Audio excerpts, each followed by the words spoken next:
Hey everyone, this is day one of Code Java Smart. In this episode, we'll dive into prime numbers.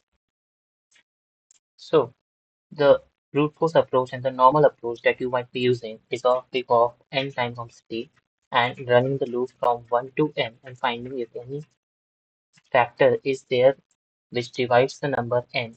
And then at the end, you check the count if it's more than 2, that is, it has more factors other than 1 and n itself, then you say it's not prime.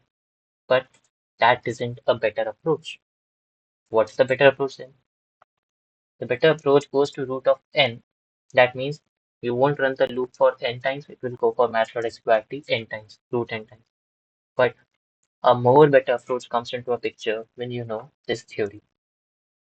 So what the theory says? It says that every integer can be written in 6k plus I format, where k is a non-negative integer like 0, 1, 2, 3, okay, and I is a number between 0 and 5, 1, 2, 3, 4, 5.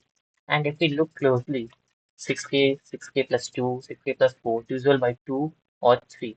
But now comes to the picture that prime numbers greater than 3 can't be divisible by 2 or 3. Therefore, the only forms we have are 6k plus 1 and 6k plus 5, since these forms are not divisible by 2 or 3. So instead of checking all the numbers up to root n, we would use this 6k plus I format to check and verify. So here goes the program. Function that's checking is prime and would return true or false. If a number is 1 or 0, then that is for sure not to be prime, so we say return false. Okay. Then if a number is 2 or 3, then we directly say it is prime. Okay, because this won't be considered in the 6k plus I format. Next, if the number is divisible by 2 or 3, then again it's not a prime number. Okay. And once these three checks have been done, then we have to run the for loop. And how we will run? We'll say I equal to 5. I is less than equal to math.sqrt of n. And increment by not I plus plus, it will be I equal to I plus 6. Okay.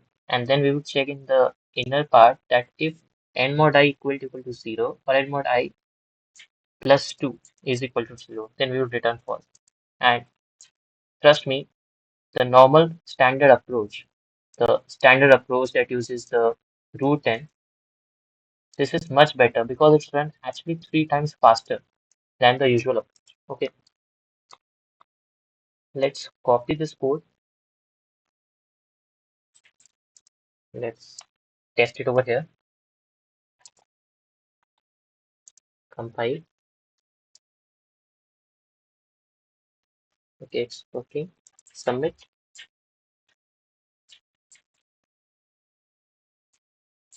It runs perfectly.